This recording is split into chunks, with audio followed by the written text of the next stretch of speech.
Good evening, friends and family across the multiverse. Yo. My name is Sterling, and I am honored, absolutely honored, to welcome you to the Blerd Bar, where the takes are hot, but the drinks are cool. We are serving up culture and cocktails. Now, they call me, like I said, my name's Sterling, Ace Trainer Argent, Stalwart Shield of South Philly, Professor Utonium favorite lab assistant.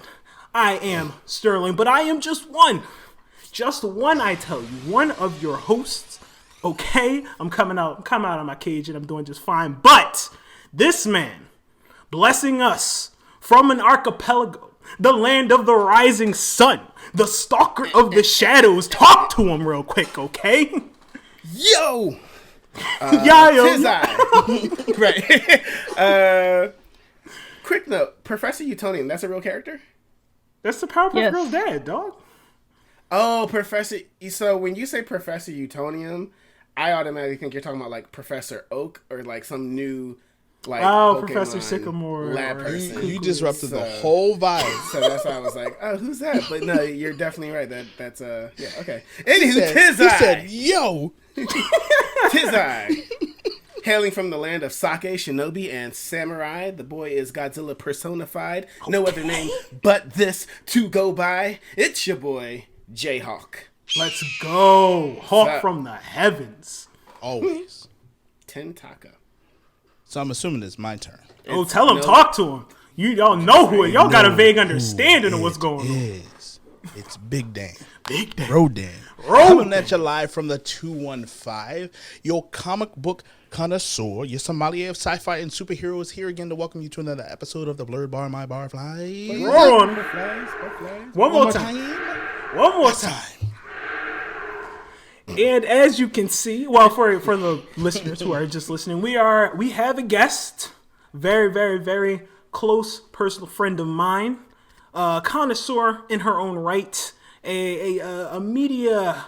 What do you say? Like a media mogul. We got media mogul on here. That's pretty good. If you can see her, you already know that she's a media mogul because she's flexing. Don't say it. Don't say it. But thank you for joining us, Alicia Cobb. Tell us about yourself. Where you from? Let's go. What's going on? Where you be? What you getting into? And welcome. Man, I don't do nothing. I don't believe it. There's PS5 games out here. I do play PS5. Yes. So I'm from West Philly. Always lived in West Philly. I am not a media connoisseur like y'all are. My arts are in education and mental health. Cool. But I do sort of dabble in some PS5. And I mentioned that, right? Yeah. Oh, there it is. There it is. The flex.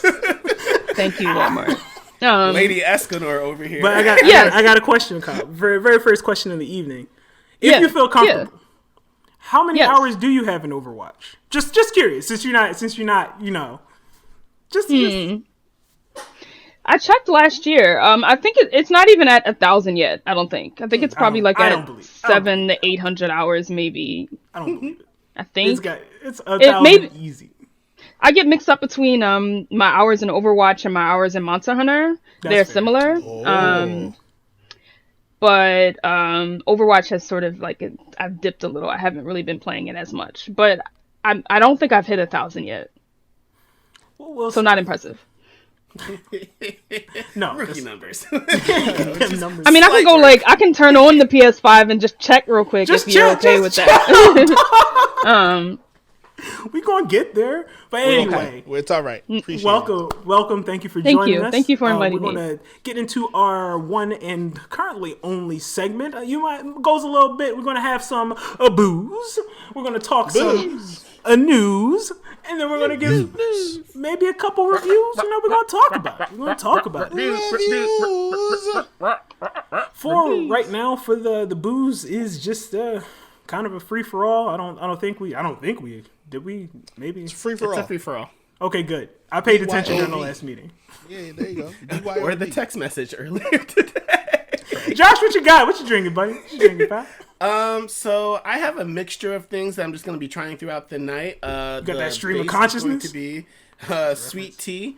And then we have actually, to that point, Dragonberry. He actually Bacardi. does. Let's go. And The stream of consciousness. also a cruising hurricane-proof rum, 137 proof.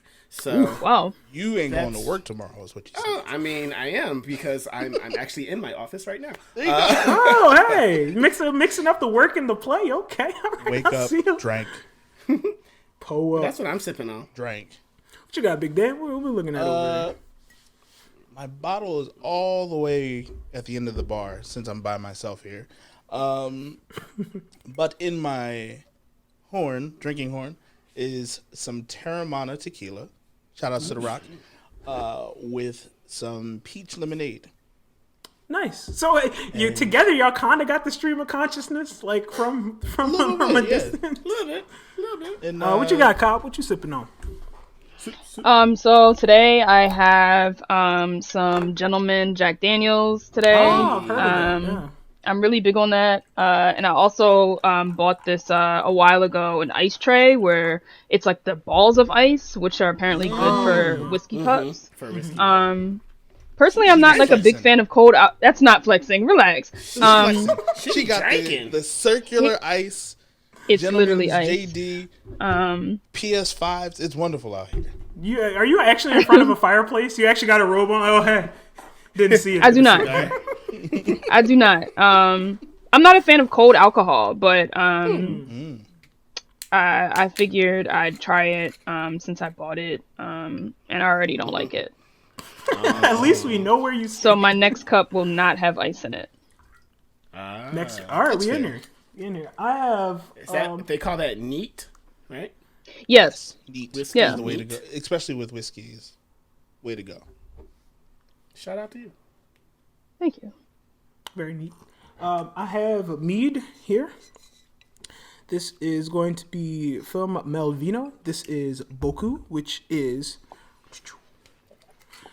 it's a blend of strawberry, raspberry, blueberry, blackberry, and black currant mead. It's called The, Boku? Yeah, Huh. That's interesting. and this is a very sophisticated blend of amazing honey jam packed with a hefty amount raspberry blue. All right. And How is it? Like, how is it? Is the question. How Right. is it? Let's let it. Sounds sweet. It does. It actually just smells like preserves. I would assume like you drinking jam. This is a sip. This would be really really good cold. But I would definitely have You to sip drinking it. juicy juice. Can I join my drink, Dan? Dan, what's up with the news, man? Go ahead. Hey, okay. I'm sorry. I actually want to try it. That's why I'm a little jealous. Anyway. So, coming down the line, Miles Morales Spider-Man issue 24 is shortly going to be during the ever-continuing King in Black event. Finally, Miles and Miss Marvel will team up again for issue 24. If anyone's been following anything in the Marvel world, the kids of Marvel have currently been outlawed and not allowed to be superheroes because somebody got hurt. Anyway, not as important because they'll eventually get rid of that event and it won't matter. Is that your prediction? And that's my prediction, but Dan's that's the way predictions? Marvel rolls. Yes. You can put it on my list. Nightwing. This is technically a review, but it's actually news. Nightwing issue 78 brings the return of Tom Taylor as the author and Bruno Redondo as the artist again, making it almost a historic launch for this issue 78 because, I mean, they restored the character back to who they were so popularly they were. I don't know what happened. That term Which made the character messed me up. popular. Right? Which made the character I don't know what just happened. Sorry. made the character popular in recent The years. ghost of Slippy upon him. No, you're still a little slippy. Nope, you you're can't still pass there. it on. It's not lycanthropy. The comic book review score is at 94, so that's a very high score for this issue, because fans are happy that Tom Taylor is writing them again. And last news, Falcon and Winter Soldier, they are currently obviously coming out tomorrow. Yeah, that's coming out tomorrow, the 19th. The U.S. agent that is currently going to be in the show is supposedly different from the comic books. Anyone who knows the comic books knows that U.S. agent is kind of racist. So I'm assuming they're going to be like, no, he kind of like he's just like legit racist because he's just like, white man should have Captain America's shield. So are they not going to do that? I'm assuming the actor. Did they look at the times and they were like, maybe so not. they're still going to, based on the villains that are in this show, the Watchdogs, they're racist. They're like low key white supremacist Nazis. So they got some races, but they're not putting all the races in. But they're not going to put it on the U.S. agents. I mean, Zemo's in there, and that's pretty racist. But Zemo wasn't a Nazi in the MCU. I don't. So oh yeah, that's true. He's a freedom fighter. So. Well, that's good. It's not like there are Nazis around now, so it's fine. Thank goodness, right? What if there were Nazis? Like, would we be allowed to punch them in the face because Captain America did it? No, but I don't know, Dan. That sounds divisive, buddy. I don't know, but Captain America did it, right? So if Captain America do it, and Superman punched Nazis in the face, so. All right, what else we got for Cobb? You said you had some news, right, buddy? I do have some news. What is up, Lad? What's going on in your corner of the multiverse? In my former corner of the universe, apparently last year there was a short film put on YouTube of a horror Animal Crossing short. Yeah, I mean, I'm not surprised by that. But apparently earlier today, it's actually been picked up to be a full-length feature film. So like a big budget film. Full length. Wait, and so is it going to be like shot in Animal Crossing or just using the Animal Crossing engine, do you think? It's going to be live action on Netflix. It's going to be live action, and it's a horror. So it's a woman who, a preview is on YouTube. You can watch a preview. And what's happening is she's in her house in Animal Crossing, and she's clicking on the lights in her house, and the lights in her actual house are clicking on. And apparently there's just some spiritual being, a monster, that's trying to pass from the Animal Crossing world to the real world. And the film is called Don't Peek. So it's a horror film that takes place using the Nintendo Switch. And I'm not surprised by that. I'm not surprised by someone making a horror film out of Animal Crossing. I'm just surprised at Nintendo saying yes to this. I was gonna say, is this Nintendo Nintendo backing this, and it's like a plug play, right? They're at least allowing it. Which is they are at the very least allowing, because at first I'm like, okay, that it's made to look like a Switch, but we're not going to see any logos, we're not going to see any of that. But there is a Nintendo Switch logo on the back of the console, and they zoom in on the character turning on lights, and it's Animal Crossing. So I have no idea what Nintendo's role in this, but at the very least they said yes, and that does not sound very Nintendo.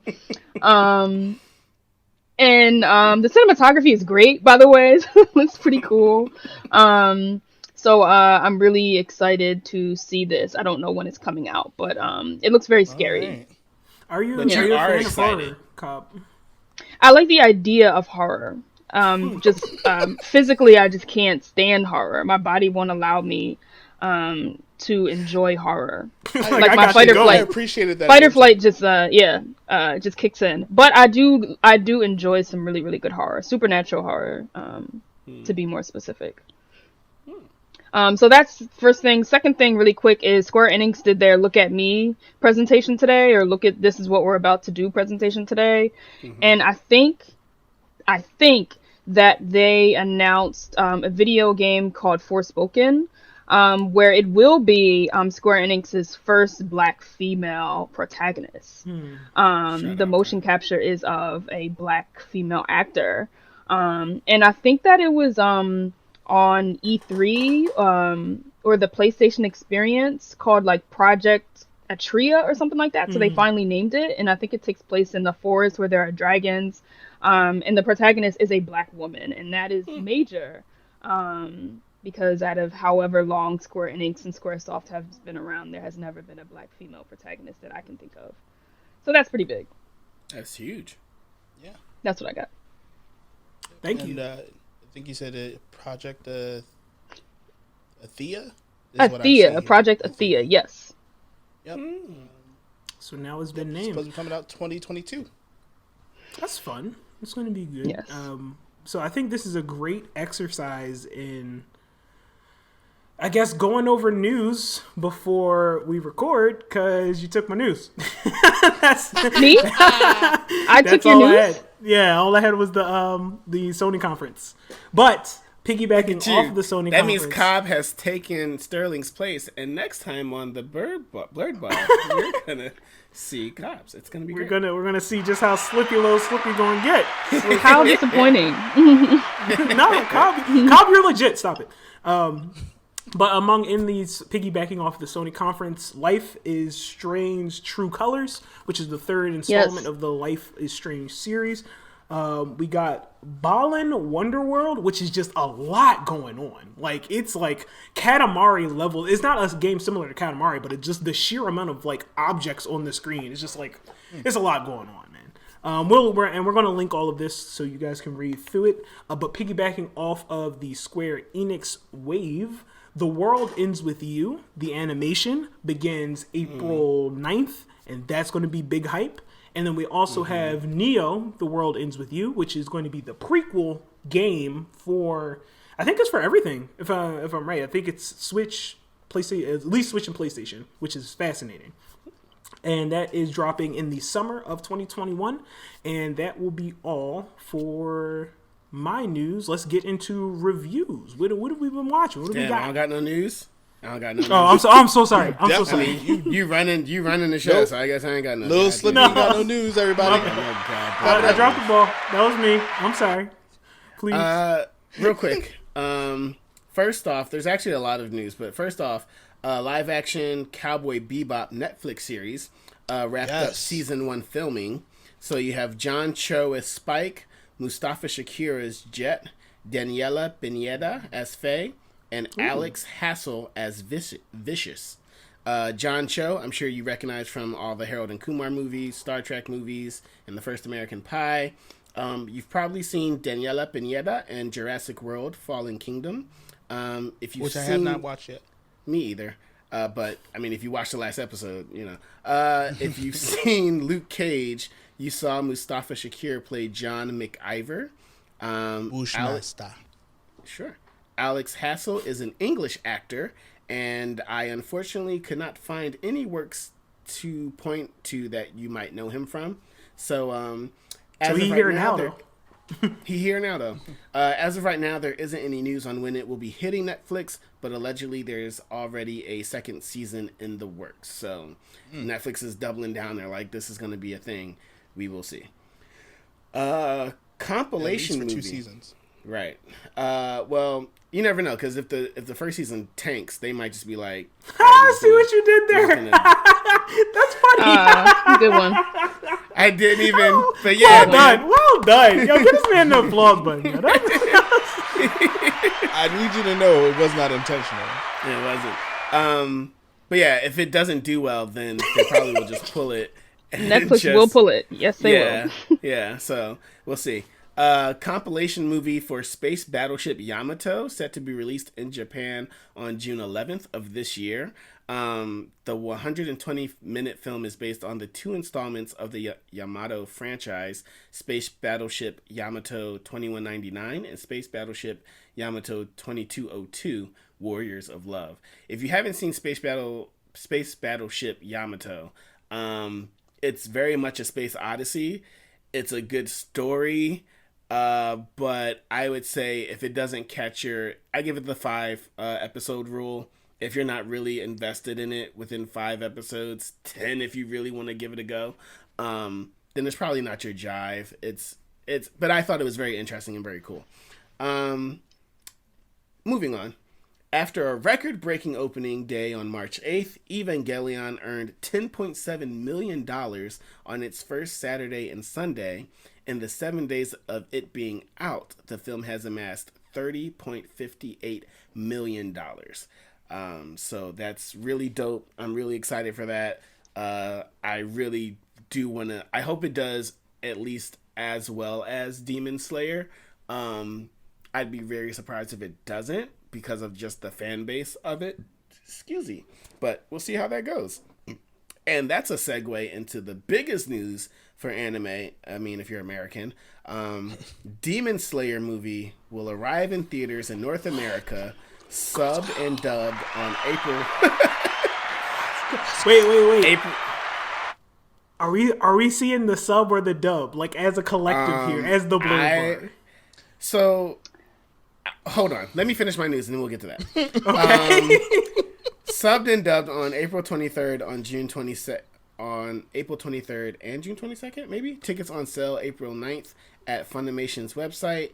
The movie will also be available digitally on Apple TV, Microsoft Store, Vudu, Google Play, PlayStation Store, and Amazon beginning June 22nd. There it is. Pre-orders for the film will begin on April 26th on Apple TV, Microsoft Store, and PlayStation Store. I will be seeing it subbed. I will not be seeing That's it fine. dubbed. I think the only trick is with movie theaters, subbed is kind of difficult sometimes. If it turns out that I have to watch it at home, because actually we can always watch it at home. I'm not against either way. I can see it subbed. I've also been watching Demon Slayer subbed. I've also watched it dubbed after watching it all the way through subbed. Yeah. Same. It's not that bad dubbed, in my opinion. It's not bad. It's not that I bad. think the voice acting is good both ways. I don't discredit what you're saying. I understand the purist that you are, and I'm not rejecting your thought. I'm telling you that I'm fine if we all go see it subbed. Another thing, that's a movie that I'm going to want to pay attention to. Yes. I don't know if I'm going to want to see it with you guys.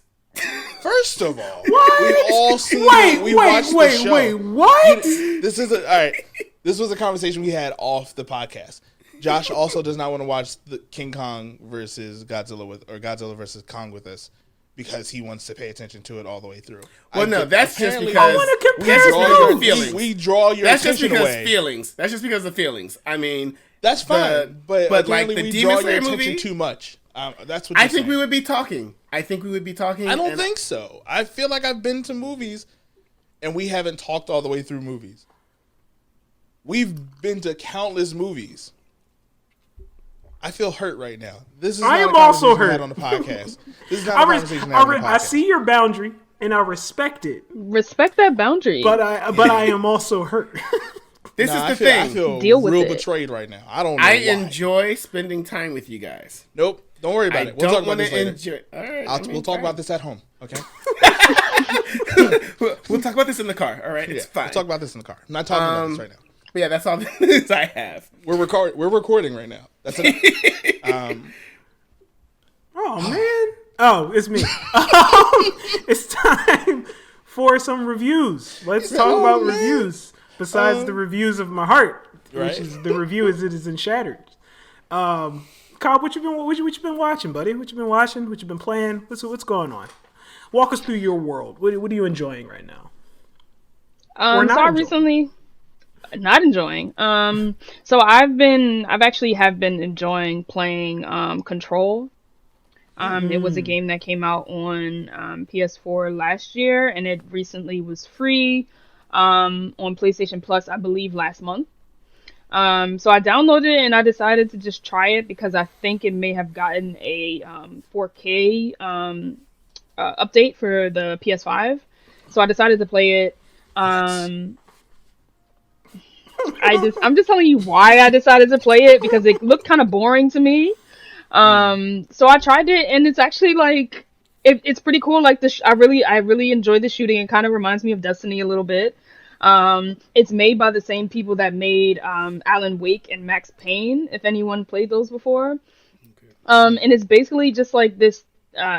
What's the ability called where you can kind of move things with your brain? Telekinesis. Telekinetic. This is telekinetic woman who enters this FBI facility where they're the ones that curate individuals and objects with telekinetic abilities, and she's trying to find her brother. So she herself is pretty boring. She's just like this really basic white woman. But it's the universe and it's the world around her that's really interesting. Because she's sort of figuring out what's happening as she enters this FBI facility. So I've been playing that, and it's like pretty cool. It's pretty frustrating. I've been doing that. And I've been watching. I haven't really been watching anything outside of my regulars. But I have started watching WonderEgg Priority, which is an anime that premiered on Funimation several months ago. About these little girls who are trying to save some friends of theirs that died.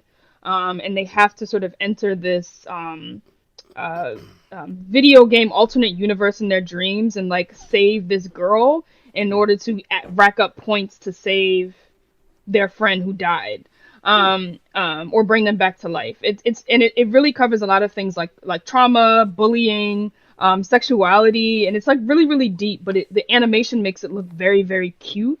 It almost looks like a Miyazaki film. And I've been watching that. So that's really been the only two things that I've been engaged in terms of watching and playing for right now.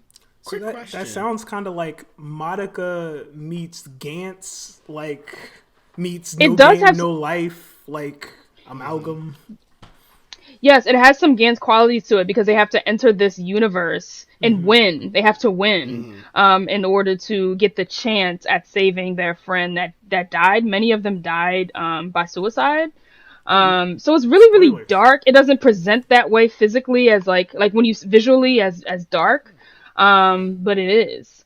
So it's pretty cool. I've been trying to get people on that, but that's a job. Well, you heard it here. And now you gotta go watch WonderEgg Priority. It's been great. It's been like number 4 on like the top animes of the week after the obvious ones. So it's been doing pretty well in terms of viewership. What are your regulars? Like just media that I watch when I'm trying to go to sleep or something like that. Usually I watch like a lot of Portlandia, or Family Guy or South Park. Gotcha. Sort of like the background. Yeah. The background noise where every episode by heart, so it's just on. You're not really paying attention to it. Gotcha. So that's what I do because I don't sleep in silence. I respect that. Neither do I. I'm with that. Thank you. I feel validated. You should. You ain't gotta get ready if you stay ready. You heard it here, Alicia Cobb, 2020. It's okay to not sleep in the dark. All right. It is okay. My wife doesn't think it's okay, but it's okay. Yeah, because you hear stuff. You hear the things when you sleep in the dark. My and it's quiet. mind races. I'd be like, "Who's that in the corner?" They'd be like, right. "Nobody." I'd be like, "Who that is? Put that down." Right. I'm like, "Who's that?" And they'd be like, "Nobody." It's I'm not like, there right, if you don't let me hear go ahead it. and turn the TV on. That's how I used to treat my car. Josh, go ahead. What's that sound? Nobody. Let me turn on that radio. All right, Josh. Now that you're done your review of your car, what you looking into, man? Well, that's my old car. I missed that car, yo. We had some good times in that car, man. That car, man. Fun times. We went to see movies in it, man. Oh no. So my review. Remember when we saw movies together, Josh? It was cool, man. Wish we could do that again. Remember the memories? Remember? You remember the memories? My review is of a movie called Night of the Kings. It is an indie film. It is in French, but there are subtitles.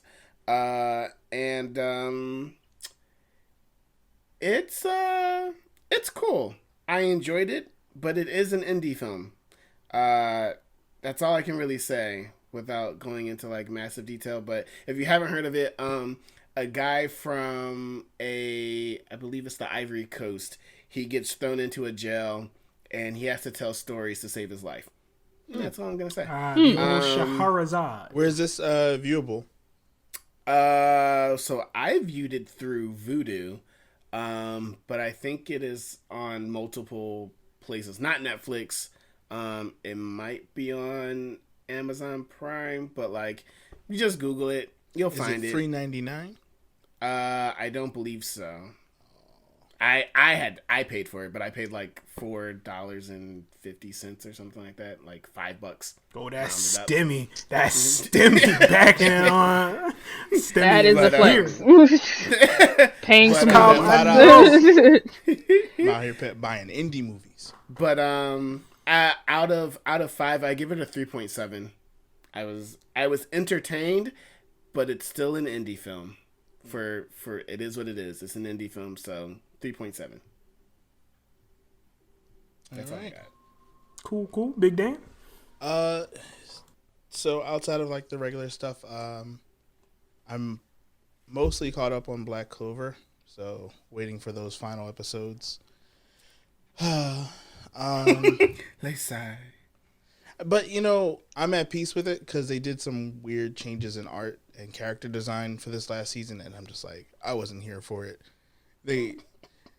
Some artist was just like, got to make Asta thick, and that was their feelings, and I was like, all right. 4 C's. 4 of them. But they gave him, they gave him leather pants and like high thigh boots. Oh, I love that. I want to see. Okay. No, it's for a particular set of audience. I don't know. That means I have to watch Black Clover. Yeah. Oh! And here's the thing. She said and I watched didn't. Black Clover, but I have to continue. But go ahead.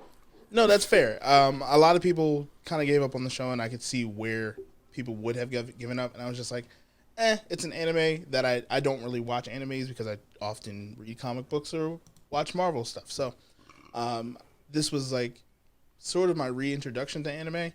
So that's why I've stayed with it for so long. I'm glad it's ending. It's time. It's time. Yeah, I'm playing catch up. I would say Black Clover this season out of a whole would probably be like a 3. It's not their strongest season. But it's ending. So sometimes that's how you go out. You go out on a flat note. Attack on Titan got delayed for this past week because of stuff going on, and totally fair.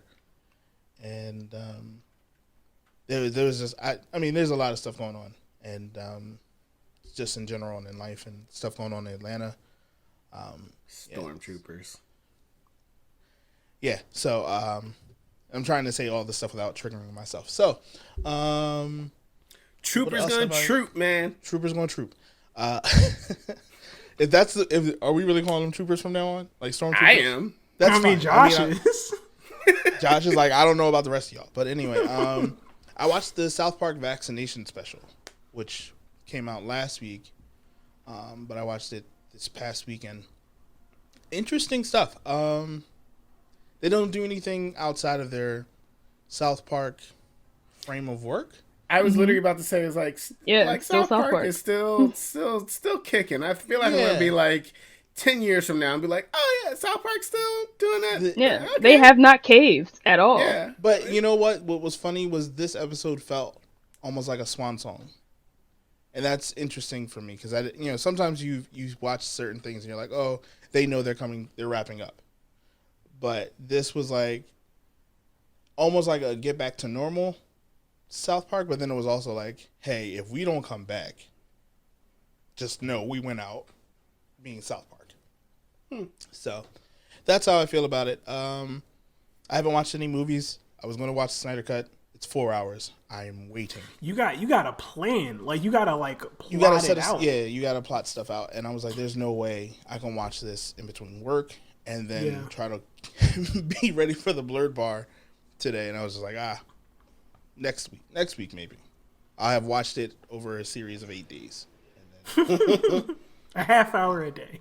Just to really let it digest, because when you want to take notes and you want to see movies, you often want to be by yourself to make sure that, you really get all that is to get. If you're going to see movies with a friend, if you're going to go see a movie with a friend, you're doing it wrong. Josh said that. So my reviews are going to be really. I'm not hurt. I don't care, man. I don't care. It's cool, bro. It's cool. My reviews are real quick. I have been playing Bravely Default 2, which is the third installment of the Bravely series. Also Square Enix, riding that Square Enix wave. Let's go, Square. I've been really, really, really enjoying it. It has been fresh. It's turn-based. So turn-based RPG. What happened? What happened? Nothing Say happened. again. Continue. Josh is foul, yo. No, truly nothing happened. It's fine. I don't believe y'all. Josh is foul. But yeah, it's fun. It's fresh. It's turn-based. It's still from the original story of Bravely Default and Bravely Second. This is kind of like another alternate universe. So I'm kind of seeing where they intersect. I'm excited. I'm very, very bought into the story. Continuing on with Star Wars: The High Republic. I have finished Light of the Jedi. I am now reading A Test of Courage, which is about a Jedi Knight who passed her trials at age 16, she's a prodigy. That doesn't happen normally. So she's a new Jedi Knight on her first mission, and everything just goes real left. So far, it's talking a lot about loss and pitting really like the concept of what a Jedi is supposed to be, you gotta be in check with your emotions, you gotta have balance, and like pitting that against just the challenges of like life and loss and emotions, and it's very good. It's very good. I'm very bought in, very interested to see where it goes. And that's all I got for reviews. And in the comic book, she's brown. So Venestra is green, but Reeve is brown. Yeah, Reeve. There's a lot of black characters, man. There's a lot of it's brown her. character, yeah. Belle Zettifar. There's only one black Jedi, so we got some black Jedi finally. Yay! What did you think of the first book, though? Of Light of the Jedi, definitely 4 out of 5 potion bottles.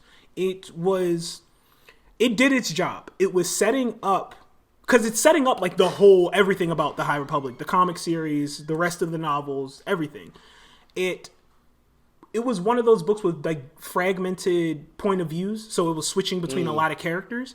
So as you're getting like a little piece of a puzzle, little piece of the puzzle, little piece of the puzzle, and then once you hit the third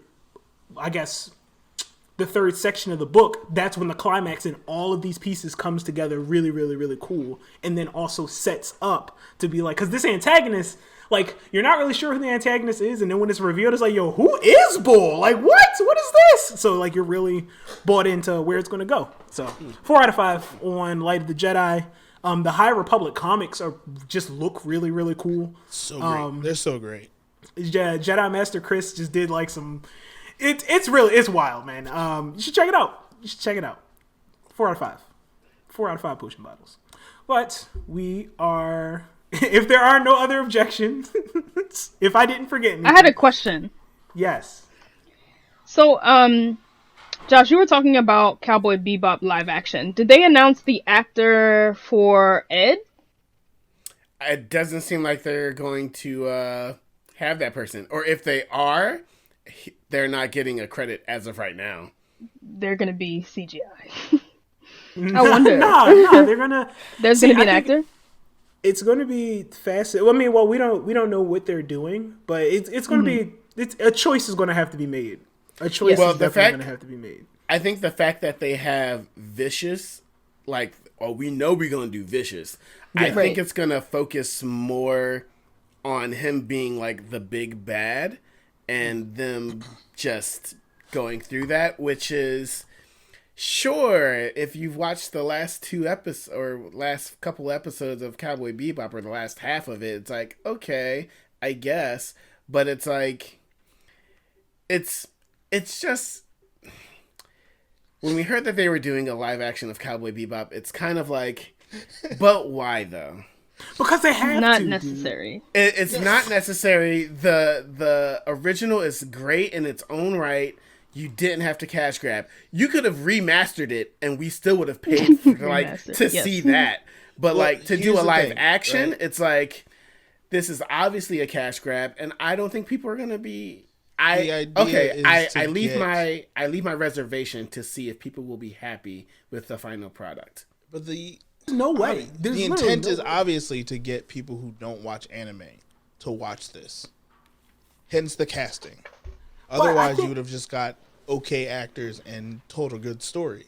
But if you're doing the casting in a very deliberate way, obviously, John Cho. I was about to say, there's only John Cho who you can recognize. But I know that guy. Also been on Netflix. Recognizes Bushmaster from Luke Cage, or he's also in American Gods for a couple episodes. He acts, and he out here. He getting work. He out here. So I think they're trying, and this goes back to the episode where we talked about race bending. But it is what I think. It's not a far stretch to see Jet as a black guy. No, it isn't. Yeah. He's also voiced by a black guy. Yeah, I'm just saying. In the dub. Yeah. We'll see. You're definitely going to hear it discussed on the Blerd Bar, 100%. Might be time for the good, the Josh bad. Will watch it by himself, though. Josh will watch it by himself. I might. No, you will. We'll make sure. Someone's being petty. Oh no! This is Big Dan being Big Dan. You already knew. But let's get to our main topic of the evening. Main topic. It is very important month, International Women's Month. The levity in your. So we are here discussing tonight's topic. We'll be discussing of representation and of women across various types of media. We got video, what we cover: video games, anime, manga, comics, what have you. Very important topic. I think from the get-go, when we talk about representation and things of that matter, it's always going to come back to the very important point of decentering our stories from being, about straight white guys doing straight white guy stuff. So the more voices that we have telling stories and getting and being in the producing, in the directing, and behind the scenes, making sure stories get told in an authentic and beautiful manner, the more representation is going to change, the more just writing and displaying of characters are going to change. So I think that leans into our previous topic of representation. But I will start by asking, I guess, what have we seen that has been like, that's definitely questionable. What has needed to be challenged and has been in recent years? Because I think I'll go as far to say is that recent years writing is generally getting better. I think the bar of we're more conscious and we know better and we're trying to do better. We being, Hollywood, not us. Here at the Blerd Not Bar. us. not us. We're not doing, but no. No, stop. But I guess so. What are some things that needed to be challenged that we are seeing change? What change are we seeing in women characters, women leads, women support roles? Because they also fall into tropes. They also fall into stereotypes, and we're trying to get out of that. Cobb, what do you think? You're our guest. Wow, you're making me start? I mean, you're our guest. You don't have to. Yes. No, I'll start. No, I think that I kind of want to start with the leading questions that I had, or the... Oh, okay. All right. Yep, yeah, just the overall questions that I have. The questions, but also just the... I want to preface first by saying that women are not just women.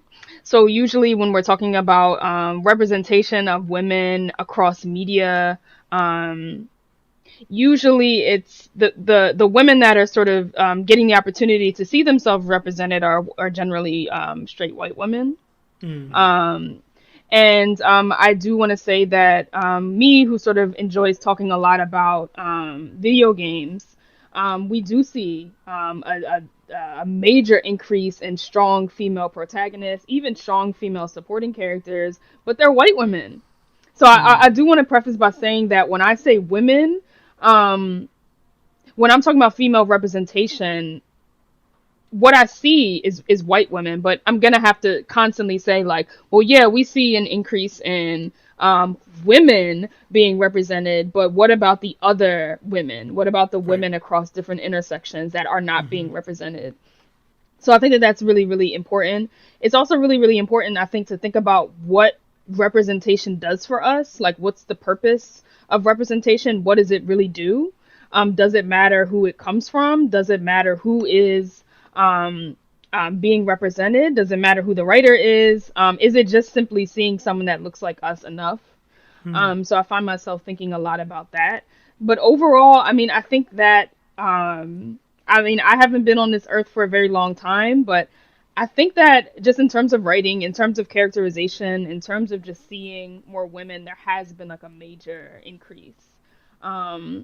Now, if there's been a major increase in female curators of that can be questioned, right? Like, we can still question, like, well, how many women are actually writing? How many women are actually creating? We can question that. But I would say that with what I see, like, I'm pretty happy with what I see. I do wish that I saw more women that looked like me, like, in terms of, like, color.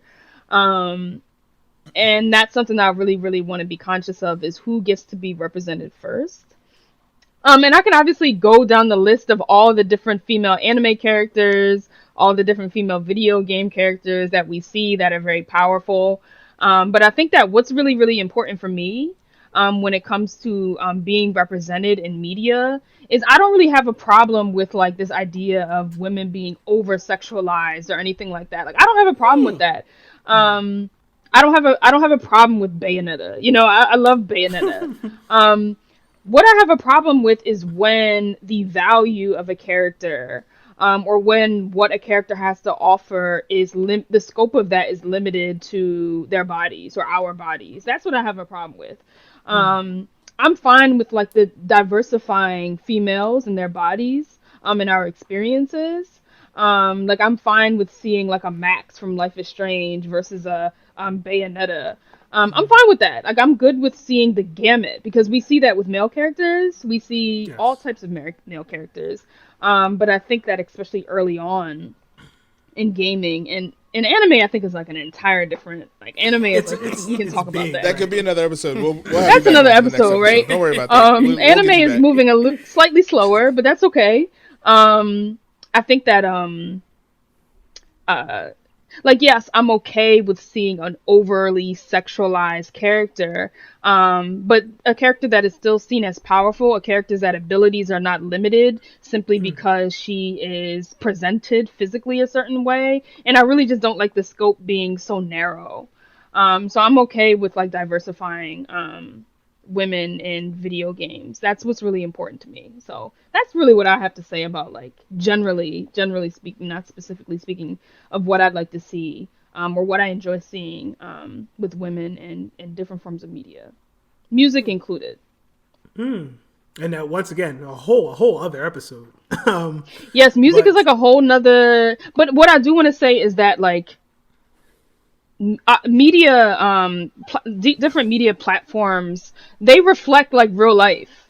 So we know that we have like racism. We know that we have a lot of misogyny. We know that we have a lot of misogynoir, and that is probably going to be reflected in our media. It's going to be reflected in our media. So I think that we can try to make efforts to make. And that's why I question representation sometimes, because I wonder, okay, I'm seeing more women in different forms of media, but what about in real life? Are women truly being treated better? Are we still dying? Like, what does it really look like in the world? Because I think that when we see the world changing, that's when we'll see our media changing.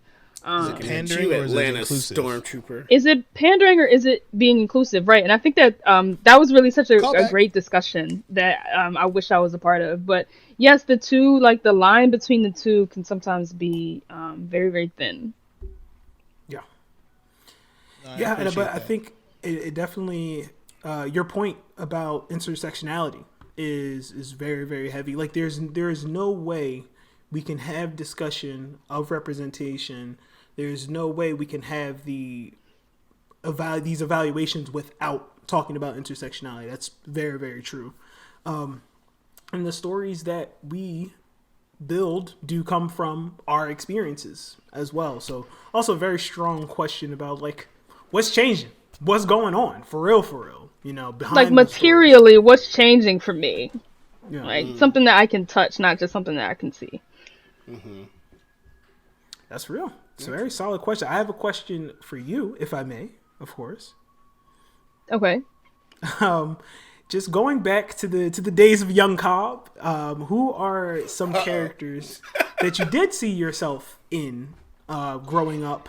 Who are some characters that you see yourself in now? If you know, now that you're in a different life stage, you understand yourself a bit more. If you feel up to it. That's an interesting question. Yeah, I don't you know, have like, I notes was for just that like, one, did you? I wasn't ready for that one. I didn't write that one down. Growing up, I didn't really. I mean, I realized that like I wasn't white and a man, or like I saw Goku as a white man. Like I don't care what like I didn't see growing up. I didn't see Goku as a Japanese man. I saw Goku as a white man. And I knew that I wasn't Goku.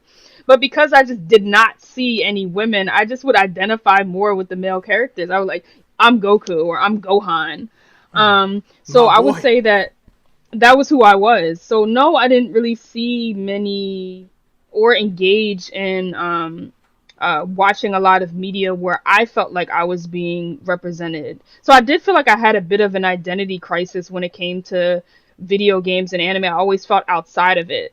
Watching someone else's experiences play out in this fictional character, and I wasn't a part of it. I was just a spectator.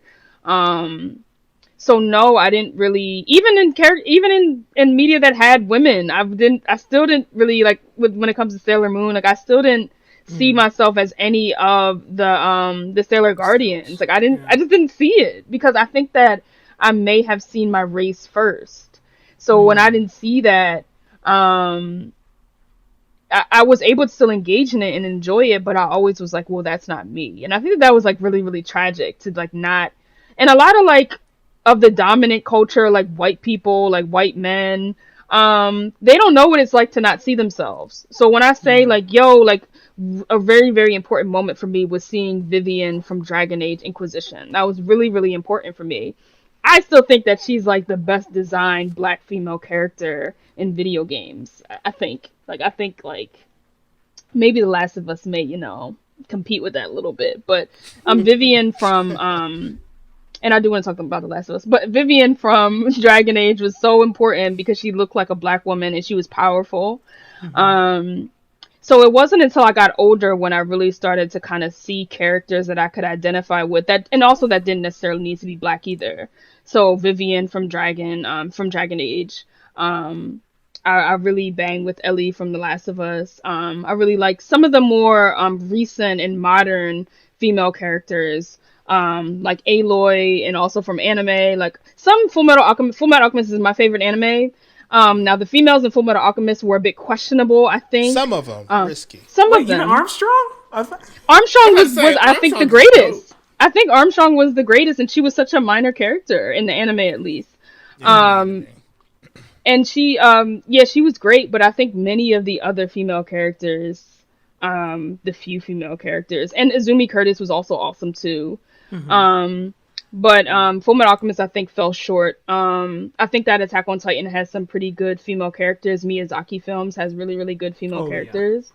And I think that sort of as I got older, being able to see myself more through these other characters who didn't necessarily have to share the same race as I did.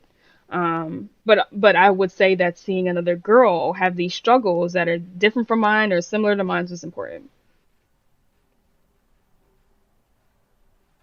Yeah. I mean, we are everyone's identity is all where we identify.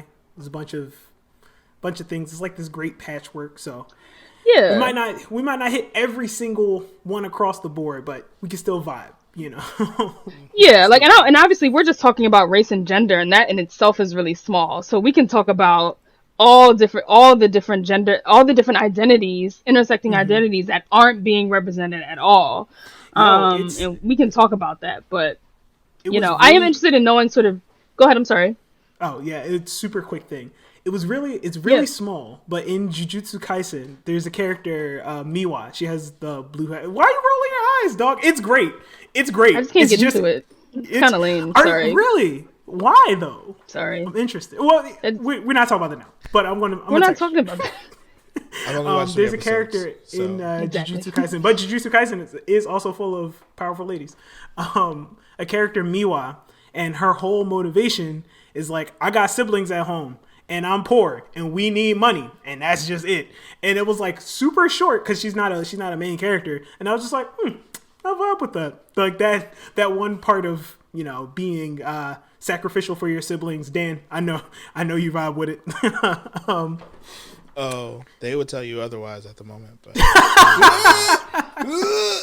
But even people like Mikasa, like Mikasa is awesome. Like Mikasa is really, really cool. She's really, really strong. She's like my favorite character that I like seeing on screen. But it seems like her whole purpose is like dependent on Eren, and I just don't like that. She has no depth from what I can see.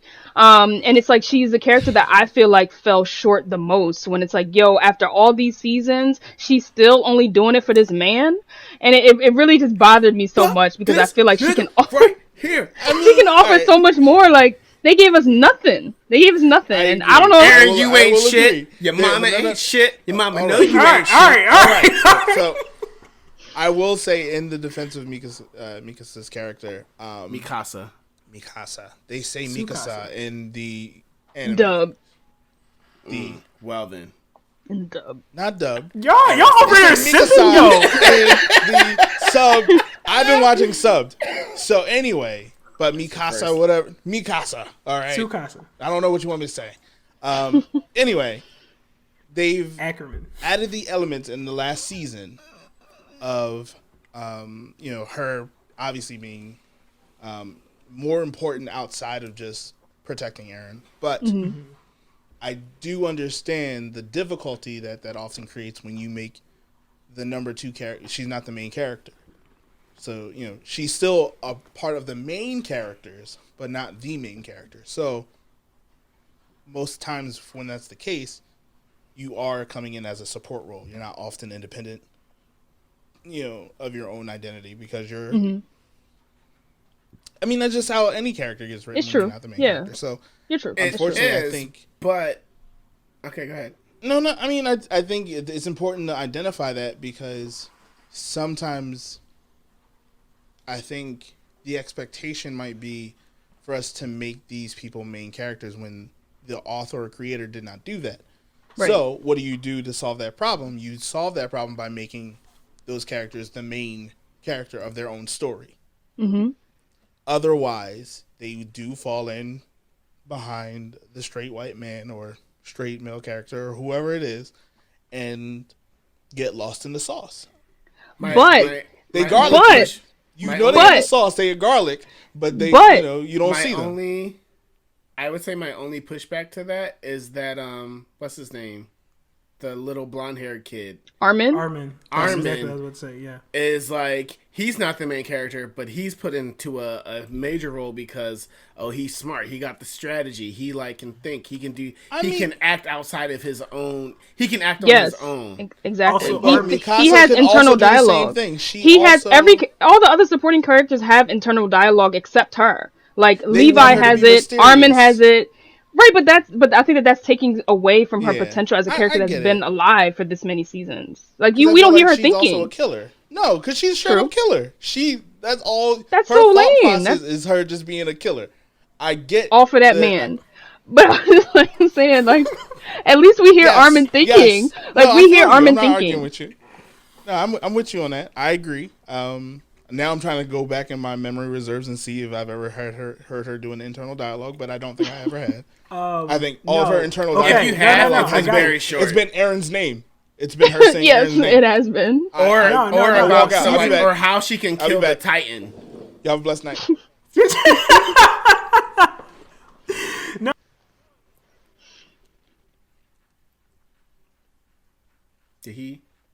Oh right? no, what happened in season 1? Oh no, nobody knows what happened in season 1. So anywho, I will say until he gets back. No, I'm back. I'm back. I'm sorry. No, not you, but but no. I will say what I thought was very interesting was I heard recently on a Kev on Stage video, the little girl on Blackish. Mm-hmm. So her team, she was like doing well and like killing it, and like she's killing the game in Blackish, and she wants to like go on and do bigger and better. And her team around her were like, "Oh, that's great, but like there's nothing really out there for you right now. So there's nothing out there that we can cast you for, or that we can like promote you for, or send you to like audition for." And then apparently her parents were like, "Oh, that's how y'all feel. Well, we're going to get rid of you guys and we're going to start our own thing." And that's how she became one of the big, or the youngest, movie producer, or like, that's how she got the accolade. Cause they were like, "Oh, well, if y'all won't do it, or if y'all can't see it, we're going to create it ourselves." Mm-hmm. And I think that is huge and very powerful. Goes back to, I think that was the future of the culture that we were talking about. And that whole thing of just like, you know, building the network and creating the network and having ownership of that. And I think that's huge, especially for her to do that at such a young age, and like where that will take her from here. Like that's like amazing on so many levels. And I think that's just a great thing. Truly, I think truly, honestly. I think it's more telling of Hollywood, right? Or in corporations in general. Mm-hmm. The security is often found in servitude. Mm-hmm. Right? Like, you know, the risk of Black Wall Street is bigger in our minds now because they didn't have the safety net of slavery anymore, right? Where you going to work when you got to work for yourself?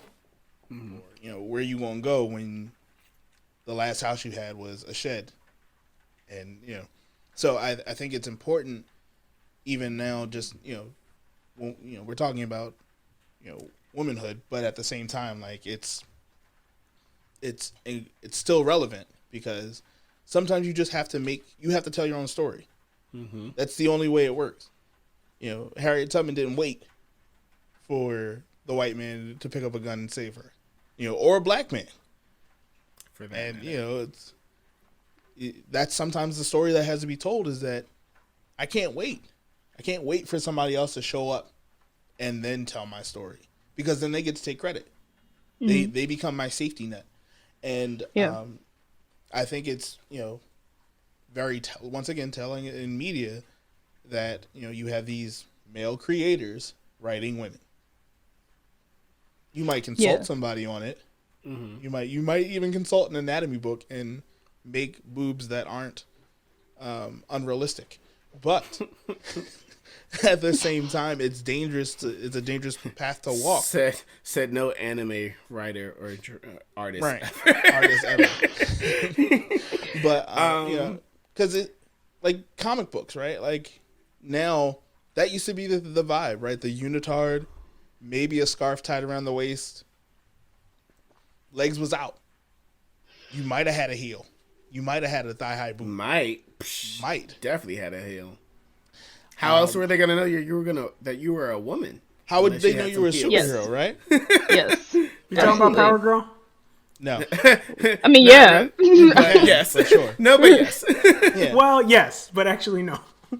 So I think, as of late, because I think Cobb said it, and I think it's very important, that you can't just say diversity without telling everybody's story. Mm-hmm. And at the point in time right now, not everybody's invited to the table to tell their story, because who controls that introduction to the table? Mm-hmm. It is what it for real. That's the truth. Like, we say, even with all the stuff going on in Atlanta, and obviously stop the Asian hate. Like, that. Why is that even a hashtag? It has to be a hashtag because for whatever reason, that's not a concept we can wrap our minds against. Troopers gonna troop. Yes, and stormtroopers be crazy. This was a thing in the 1940s, and it never went away. We just, other things were in the media. And, there was hate when bombs got dropped in Pearl Harbor. There's always this precursor or this pre-existing despondence for the other. And which is weird because everybody came over here, immigrants, and all of a sudden now they're like, it's my land, I licked it. Whatever. That's some bullshit. Right. So I think, from the comic book perspective, I love what I'm seeing as far as the growth. Obviously, there's very prolific writers like Gail Simone and Willow Wilson who are writing stories that would not traditionally get told and are very popular at the moment. Mrs. Marvel not just being, in a unitard, it's a girl with a job and from New Jersey. From New Jersey. From That's New the Jersey. oddest part. I don't know where Jersey came in because she should have been in New York, but it is what it is. You have the youngest but smartest girl in Marvel being Lunella Lafayette. Obviously an Inhuman, which is another metaphor or analogy for being other or different. And she's the biggest brain in Marvel right now. And it's a 12-year-old black girl. And I think that's so wonderful because one day I'll be able to read these to Lavender and be like, she looks like you. A little bit. But, a little bit. And then the colorism comes in. I didn't say colorism. I didn't say that. I said, valid point though. but yeah, that was a point. But I wasn't making that point. I was saying she looked like you a little bit because everybody's different. And I think that's when you start splitting hairs with representation, right? Because you're like, well, how closely do they look like me, or how closely does she look like but me? That's an important thing, and I think that once again is another episode. But it does it have to be? Because I think if we table everything, right, then what's I'm not tabling everything. I'm just saying colorism for right now is another episode. The main feature now, you're right, is are women, and what I wanted to ask Cobb is that and you kind of spoke to it about not really seeing yourself in anime. Like you watch Sailor Moon, it's like that's cool for them, those Japanese girls and whatnot. Actually, I saw them as white girls, right? I saw them as white girls. Yeah, growing up, they are. I mean, yeah, because like I think that and also like a lot of one reason why I think that anime did so well in the West is because white children saw themselves in these characters. That may have not been Japanese people's intentions. I mean, maybe I think it was, but I think that a lot of white children, you can easily just say I'm Goku, and that makes sense. Like your hair is sticking up, your skin is white, you're Goku. So I saw, and I didn't know what anime was when I was watching it. So I saw the Sailor Guardians as white girls, and I think that it's extremely significant. Because I didn't really see Japanese women. I saw white girls, and that sort of created a sense of superiority and inferiority, when it came to, it obviously perpetuates internalized racism, and perpetuates this sort of, these eyes and this gaze on white people or white skin rather. Yeah, because nobody wants to be Popo. Nobody wants to be Popo. Nobody wants to be Popo Or Jinx. Nobody. Nobody wants to be Jinx either. Oh my goodness! Okay. Sorry. Who was the first character, first anime character that you not identified with, but I think that was like, oh snap, there's a black girl. Oh, a black girl. Yeah. She's like, I'll be back. I'm gonna go ahead and Google this. Who was I can like let me just tap in. Who was the first black woman that I saw in anime? It might have been whatever your definition of black is. If Piccolo had a wife and you're it's not Piccolo. But it was probably Yoruichi from Bleach. Oh yeah. I was thinking that. That may have been the first. And you know what's interesting though with that? It's like She still said no. when I look back at it now, I'm like, oh yeah, Yoruichi, she was tan, she was black. She's getting lighter though. Like if you saw like in Jump Force, she was DLC. She's lighter. And so even when I think about when I watched it, it wasn't when I first saw her that I was like, oh, she's like a black character.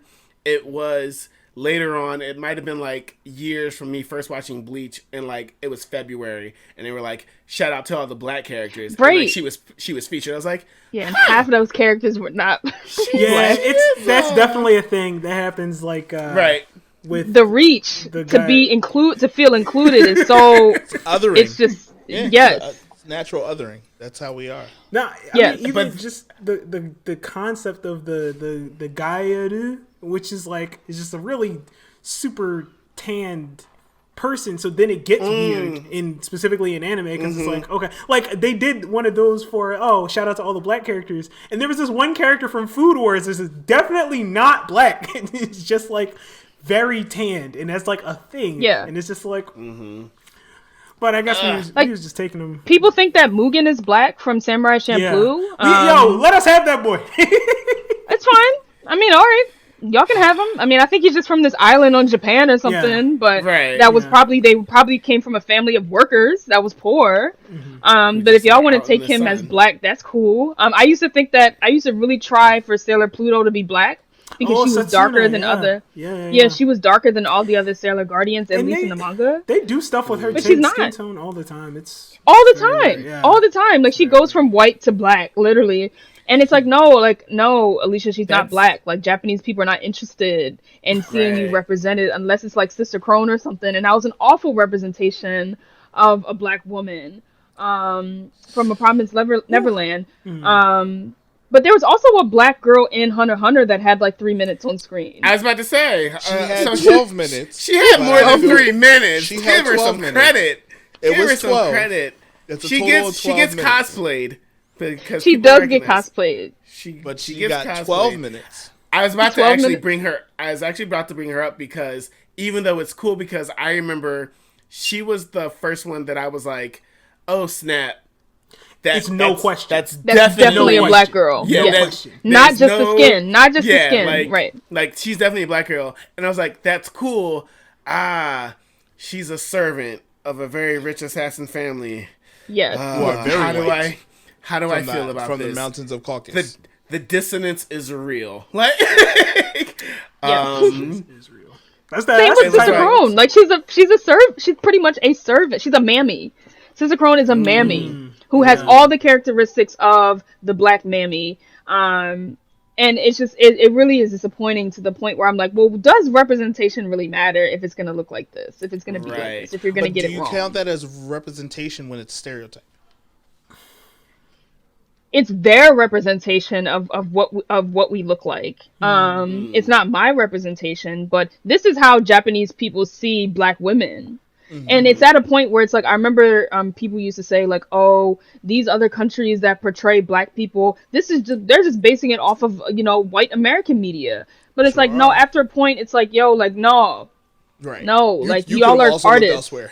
You can could've also looked Google. elsewhere. Yeah. You've seen a black person before. Or at least two, and many of even like the black men in anime kind of look the same. Like most of them, their lips be like pink, and it's just like Puffy. I think we getting better. It is getting better.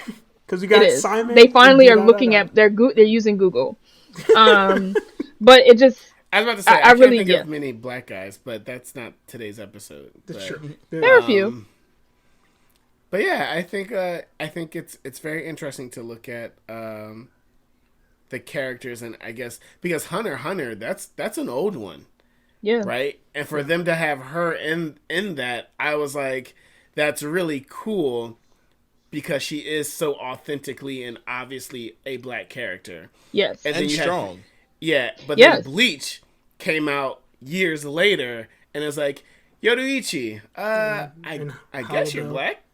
I mean, your skin is just dark. Holobell, you're right. Holobell was another one, and that was one where I was like, to your point of Cobb of the sexualization. with Hollowbell, it was like, I mean, I guess she's cool, but like, she's also, I don't know. I thought she was sexualized.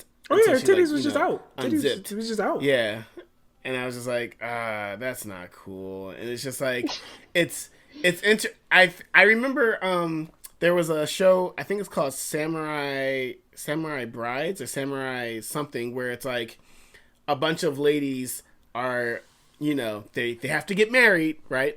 And there's just one guy, and it's not Tenchi Muya. There's one guy, and a bunch of ladies have to get married, but they're all like descendants, or they have the characteristics of like Hanzo or Oda Nobunaga. Nobunaga. Like, they have different the Warring States period, yeah. Right, yeah. And it was just like, that was a cool premise, but then there was a lot of underlying, just like borderline hentai stuff that I was like, you don't need this to make it be cool. Like, you don't need to like over sexualize to make it be cool. You could just have a cool story. Right. And I guess that was like what you were saying, where it's like, as long as the story is good, you don't have to like flash your tits for no reason. Yes. And I think that's a huge thing, because I guess maybe it just shows how, and I guess it shows my age, where it's just like, you guys, I'm just here for a good story. I don't really need no titties in my face. I mean, it's cool if they're there, but it's like an addition. Like, is my value just limited to what's on my body? And usually, if that's what it is, then the character probably isn't very interesting anyway. Right. And that's not cool when we're already kind of struggling to see more women, or to see more Black women, and to make it so that, okay, we finally got them, but their value as a character or their contributions as a character are limited to how they look. It's like, oh, come on. Right. And I mean, that's also like the way that media has handled Black women in general, is the over-sexualization, even from the young age, and I need to find the article again, but from the age of 5 for a Black girl, just for a Black girl, they are already predisposed as to believing, or being, society is believing that they're grown. No matter if you put her in a halter top, and then you put the same white little girl in a halter top, Black girl being fresh, Black girl being grown, being fast, right?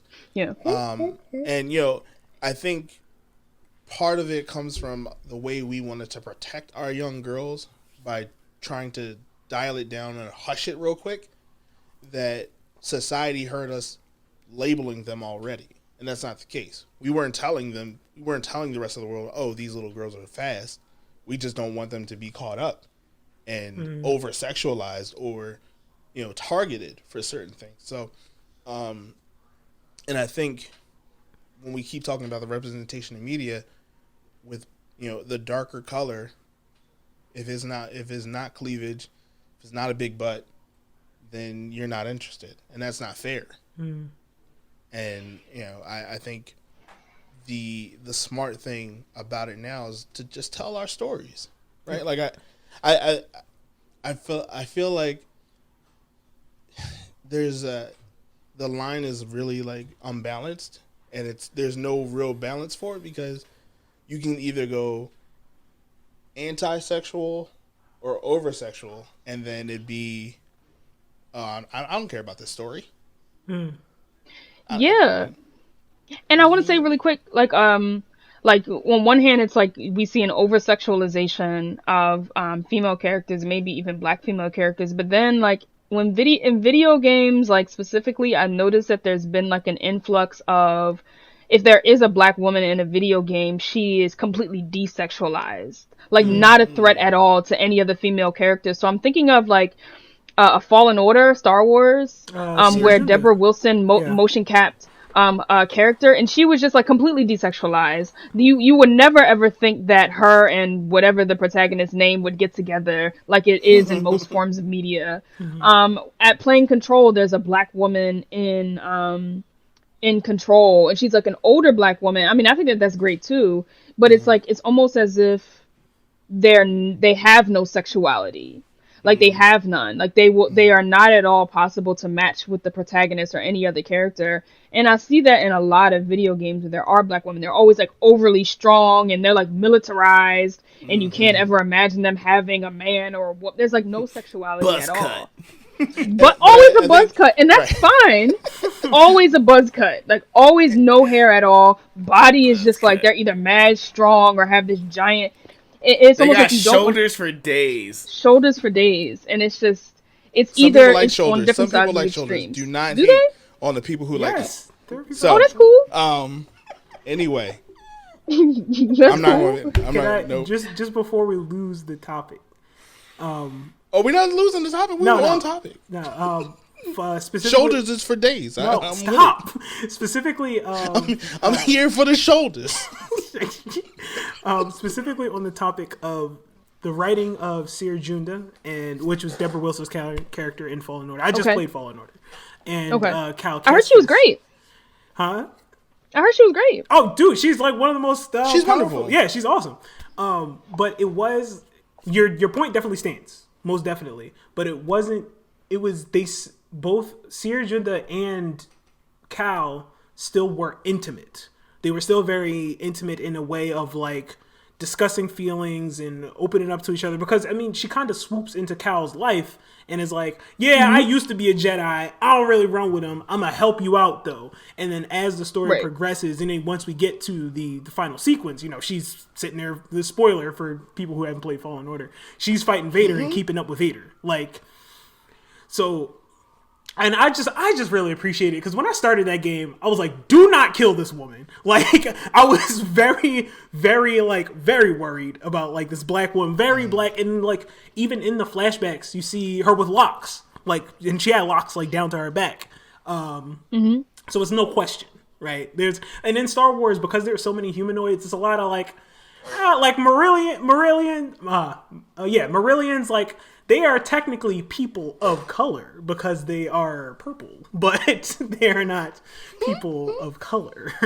But yeah, Seer Junda was very, very, very clearly black, and I just wanted to talk on, like, while it wasn't an option of, like, I don't know who out here shipping. No, that's wrong. That's wrong because of the intimacy that was built through this story. I feel that they overcame. I mean, it's trauma bonding, of course, because, like, anything involving Star Wars is usually trauma bonding. But they helped each other get through things, shared things, and then grew together. Which I think is that's important. Correct me if I'm wrong, but I think the point she was making more so is that is from the point of choice, right, for the character. Often we get pigeonholed for certain roles or certain story aspects of storytelling. And I feel like, having played Fallen Order and beaten it and seen all the endings, or seen the ending, she was still very much a mammy for modern day. She was subservient, like, you know, she served, and it was, you know, oh, I can get you there, I can teach you what I know, but you, my young little white Negro. She was Magic Negro. The magical Negro. She Magic Negroed, and it was, and she Magic Negroed. She Magic Negroed. Like, it is what it is. Like, she was. I mean, they're space wizards, so that's magical Negro in space. So, but I think what to Cobb's point is very much important that we see the full spectrum of each individual. And we don't always get that with even straight white characters. Sometimes you get a very one-dimensional character or a very one-dimensional telling. But I think with the complexity and the way that we are now telling stories, we should have that option. One perspective I heard on, you know, just feminism in general is that it's a choice. It's just the freedom to choose. Wherever you put yourself on that spectrum of that globe, wherever you want to do, whether it be to be in a home or be out in these streets, or, you know, be out on the runway, or be in a workplace, anything you want to do, it's your choice, and that no one should be able to dictate that choice. And I support that, and I support the freedom to be able to tell the stories, the correct stories, because I think we get these we get met with tropes real fast. I was waiting for her to say "nigga, please" so quick in that game. She's like, I was just waiting for it. She was like, these white folks. I was waiting for her to just be off in the corner. You see a cutscene of her just be like, these white folks is crazy. and I was like, oh, I probably shouldn't expect these tropes in the Star Wars game. But, you know. I am interested in hearing how y'all think about like, and not just specific to Black women, but all women in sort of various types of media. Like, what are y'all thoughts on like where it is or where it could go? Josh? Nope, Sterling. Sterling spoke first. Because somebody said like, yo, I'm about to be dumb or I'm about to be wrong, but I don't hear anything wrong. So she's waiting for one of us to just be like, say something stupid. Where do I? So the question is, where do I see it? What do you see see it going? What do I see, and where do I see it going? Bless you. Bless you. Bless you. That was. Jeez. So ghost sneeze. Right. Where do I see it with anime? Because that's, I guess, my main. I don't play that many video games. With anime, jeez, it's like that. It's like that uncle or that granddad. Like, so tell me what's wrong with your granddad. Well, he's from a different age. Like, you just don't understand him. Like, but no, I because even with Jujutsu Kaisen, there aren't many, I would say, overly sexualized, if anything, really, women characters in that show. Even in, I've been watching World Trigger, there's not that many, but I think that's because it's more like on the scale or the spectrum of ratings, it's more towards kids than it is towards adults. That's another story and another rating. I'm trying to think if you see even Demon Slayer, they haven't really sexualized that many, if any, people. Granted, they're vampires, but there's a market for it. Shout out to you. What is it? Resident Evil. Shout out to you, Resident Evil. 9 foot, right? So I guess it's the shoulders. Stop. It's the shoulders.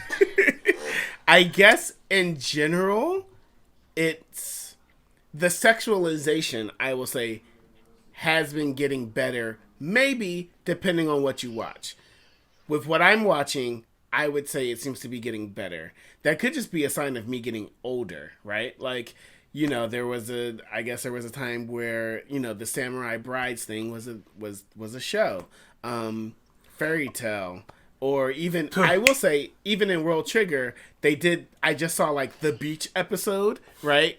You know, where they all have to like try out their outfits and like they show up and it's ridiculous. But I don't see that many beach episodes anymore.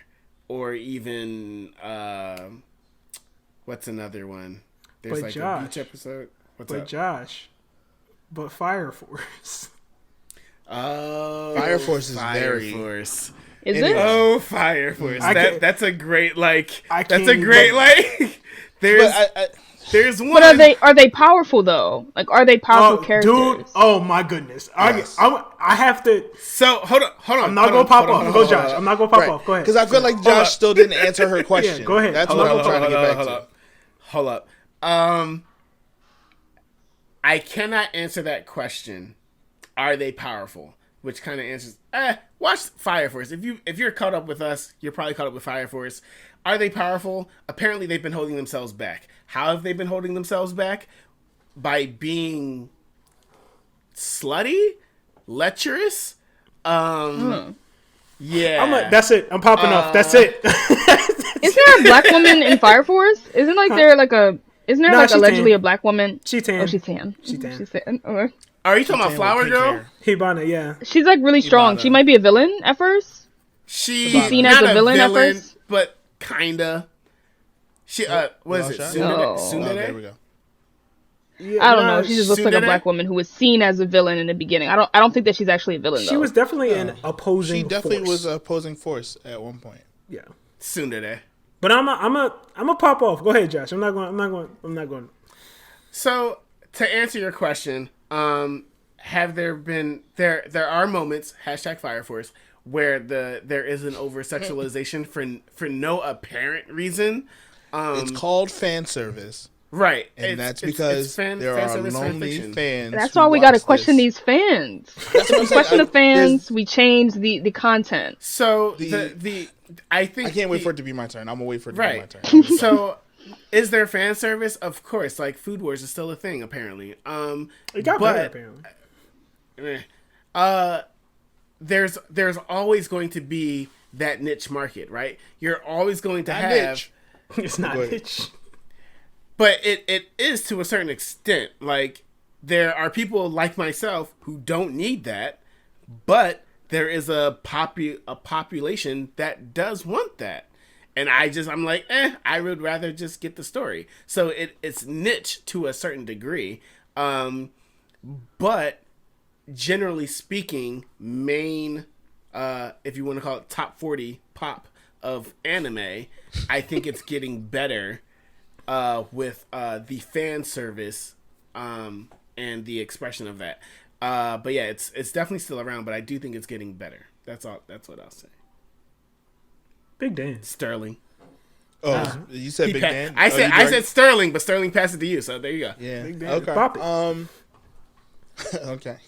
So I think in the anime that I've seen Boom, boom, boom, boom, boom.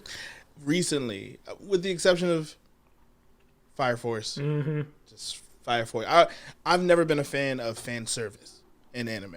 That's not why I'm here for that story. Yeah. I've always, it's just not been a thing. Do I think it's?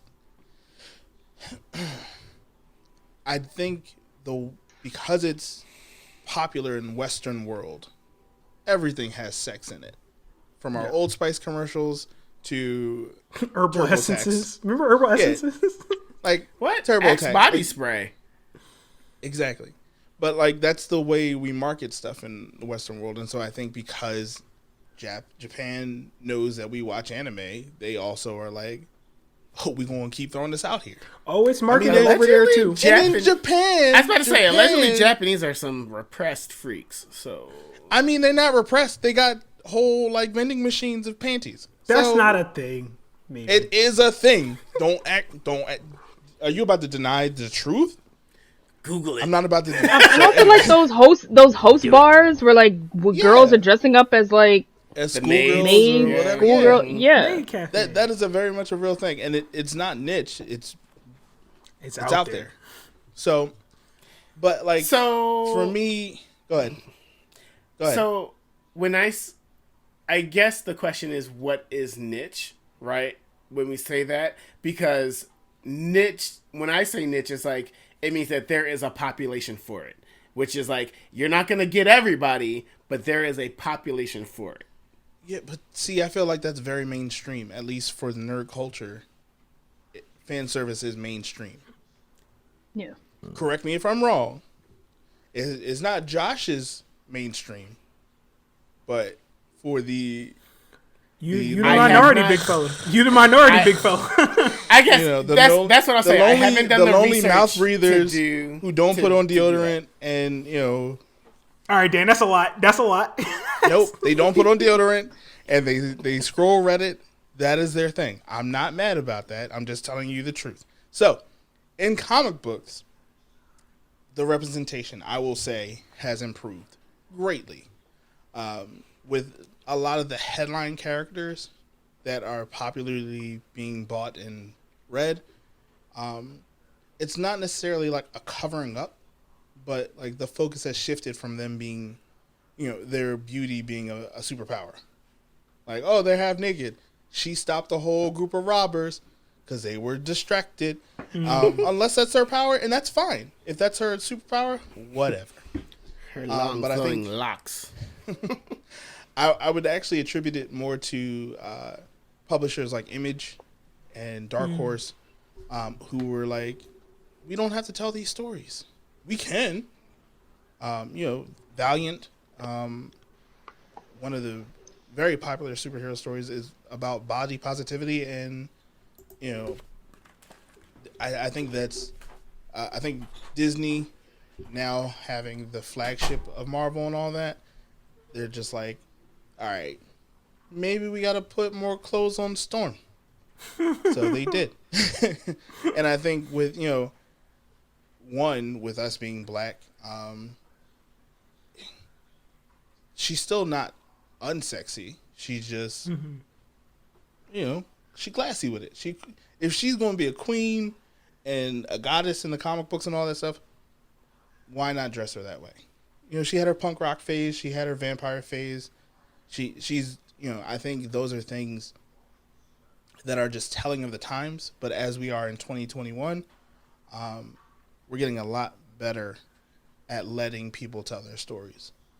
Or if men are still writing those stories, they're writing them from a perspective that doesn't seem predatory, if that's a word. I feel like sometimes you read some of these comic books and then you're like, oh, some random vines tangled her up in a tree. Let's see how I can create... Right. Why? Let's see how I can Frank Cho this situation and, see if it will be a poster one day. Like, I don't think that's necessary. So, I think we're getting better, but at the same time, I also know that I've matured. And not everyone else has, right? Like, I think some other fans of comic books want that. So, some other mouth breathers. I said what I said. I stand by it. But I think back to what Cobb said, we shouldn't eliminate those stories because they're truths to some of those. Like, there are people who want to show their body. Can't shame them anymore. It's just a choice. Keyword being anymore, right? Like, not anymore. You shouldn't. Right. You should not shame them anymore. I mean, I know my limits. I'm not walking outside without clothes on. So, but that's for the safety of everybody else. Stop it! Stop! Why should I block out the sun and then cause danger to everybody else? That's why they call me Big Dan. I want to take it from there, Big Dan. That's all good with you. Y'all have a blessed night. I'm gonna go ahead and log off. Thank you all for your perspectives in the realm of video games. So I think I need to preface this with everyone pictured here, everyone that you're listening to, we're all people. We have lives. We don't consume media as our profession. So there's a lot. It's a wide breadth, right? You said as a profession? What you mean? Blerd Bar is forever. Blerd Bar is life. Yeah, but it doesn't get the 8 hours that a profession would. It gets at least 7. Well, go ahead. But there's a wide breadth of media. So when I'm talking about the world of video games, primarily I play on console. I don't play MOBAs. I don't play Smite. I don't play League of Legends. I don't play these giant Dota too. These giants of the industry, which then will also dictate what comes out, right? Because companies want the money, so they make the things to make the money.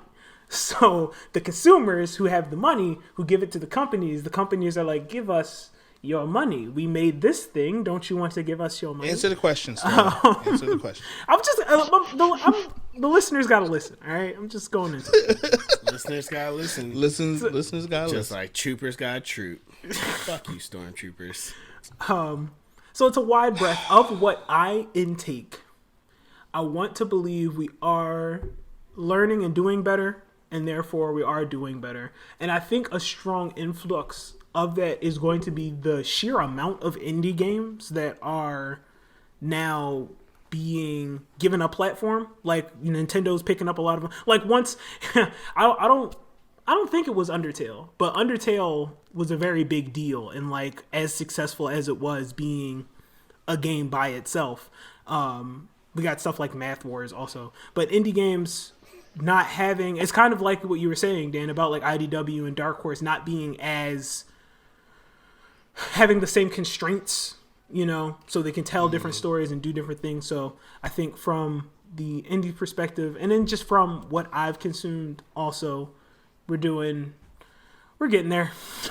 I think we are learning, doing better. Are we perfect? By no means. Do we still have a long way to go? Oh boy, yes. We still need a lot of women, people of color, and black women in producing and behind the scenes roles also, not just the storytelling, but even if we're only doing consulting, even if it's only as a consultant, to be like, is this a thing a woman would actually say? Because we've all seen those excerpts on the internet. But then we look at The Last of Us and we just see sheer perfection. And The Last of Us was primarily written by Neil Druckmann. And I just think that storytelling is like the standard of storytelling. Really, like, it is the standard. And video games. Video games, yes. Video games, yeah, certainly. And it could be translated quite well to film, which is what it's gonna do. But so I think that it's very possible. I think that you can tell really, really good stories without necessarily identifying or being a part of that particular group that you are presenting. Not entirely. I mean, obviously, I think that when it comes to, like, people of different races or people of different sexualities or abilities, I think that, like, Sterling, like you said, like, some consulting may be necessary. We gotta have our voice in the room, man. You gotta have, yes. You can't have, like, all white men in the room. You can't have all white men in the room trying to tell the story of people of various different identities. It's just not gonna work. But then I think of a game like that just did it so well. And I wonder, like, what is it? Like, what's happening? Now, mind you, I don't know what's happening. What is the secret sauce? Like, what's the formula to getting more games like The Last of Us, where honesty. You had, like, you said honesty? I think honesty. Say more. I think what... Say more. I appreciate that. Speak, Sage. Not a lot of people tell me that. They say, shut up, Daniel, the other way around. But I think honesty... It is. I think what we have to start realizing is that strong white men aren't always the truth. I think for Last of Us, Joel was not always strong, right? He was not always capable. He deserved to die. He deserved to die. It's true. He did. Yeah. So, and I think when we start becoming honest with the fact that we don't need the savior complex in our stories all the time, we'll get better stories. I think, the Kal-Els and the Bruce Waynes and the Peter Parkers have all... I said what I said. What has happened is, with the access, we often tell the story of white savioring or something. I don't know. Like, the God complex often is attributed to a white face, right? I swooped in, I saved you. I sacrificed myself, I saved you. Real quick, I remember feeling that. I forget which doctor I was watching, but I was watching Doctor Who, and it might have been right before the old guy. So who's that? That's Matt Smith. Is that Matt Smith? Matt Smith was before Capaldi, yeah. Yeah, Matt Smith. I might have felt a bit of, like, after a while, because first it's like, it's cool, like, it's a new doctor, you're getting used to him, whatever. And then after a while, I was like, geez, you gotta save, you just everybody. Be saving, huh? All right, cool. Because that is what the doctor does, so it is what it is. But at a certain point, the way that he was doing it, it even became apparent to me. And I was like, God damn it, white savior. And then also with that, I've been watching Star Trek. And I'm watching Star Trek Enterprise, 2004. And that's allegedly when they first started. Like, that's their very first, like, we're out in space doing the damn thing. And a lot of his shit was like, yo, you really just out here saving people just to be saving people, and you don't need to. It's very interesting, that whole white savior thing, where it's just like, but why do you... especially when they insert themselves. Right, but that, I think to Cobb's point, she said, we also have to see that in real life, right? And that honesty is the fact that most white people see themselves as saviors. For whatever purpose, it is what it is. I mean, they gave blankets to the Native Americans. But wasn't that a biowarfare thing? I said what I said. The white people say they gave blankets to the Native Americans, or they established slavery so that people had a place to live and a good work ethic, or sharecropping. And so what happens is we start right, or all of a sudden, Ra and King Tut were blonde-haired college frat boys. What happens is we start saying these things, or Jesus was white. What happens is what, and this is what OG appropriation, right?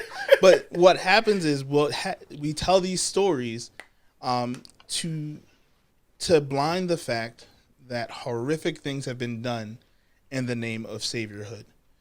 And to see a black woman stand on her own is a story that no one wants to tell, because then you have to admit that maybe the white guy's a villain, or maybe the man's a villain in general.